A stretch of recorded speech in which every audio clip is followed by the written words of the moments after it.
Märkamatult on kätte jõudnud jõulukuu keskpaik. Tartu Raeplatsi jõulupuu on üle elanud tormituuled ja nädalavahetusel sadanud õrna lume. Linn on täis pühade aja asju ajavad inimesi. Ring FM jõulukalender võttis peotäie kuupäevi ja läks uurima, mida tartlased praegusest ajast õige arvavad.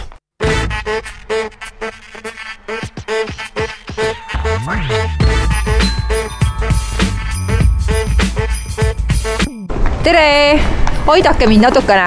Tõmmake üks number. Pole aega. Mina võin tõmmata. Tule tõmba. Ma näen just number. No pane silmad kinni ja vali üks neist. Nii, aitäh. Tule siia, näita siia kaamerasse seda numbrit. Kas see number seostub sul ka millegagi? On see 12 sinu jaoks? Jaa. On see sinu jaoks hea number? Jaa, ta mõtleb midagi see seostub. Sünnipäevad, nende tuttuvatega, kelle sünnipäev on 12. vist. Okei. Kuidas jõuluaeg sinu jaoks praeguseni möödunud on? On juba mingi jõulutunne sees? Mul ei ole üldse jõulutunnet ausalt öeldes. Esiteks sellepärast, et lund ei ole selline nagu sügise tunne on rohkem. Teiseks mul on nii palju eksamid, et ma ei ole nagu sellesse teemast üldse nagu Aga jõulud ikka tulevad või lähebki see kõik eksamite tähe all?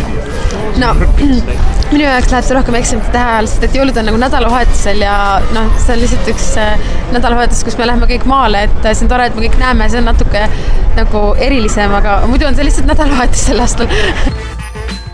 Ring FM jõulukalendri uus osa on eetris juba homme. Seni jätkuvad jõulujutud meie sagedustel üle ilusa Eestimaa.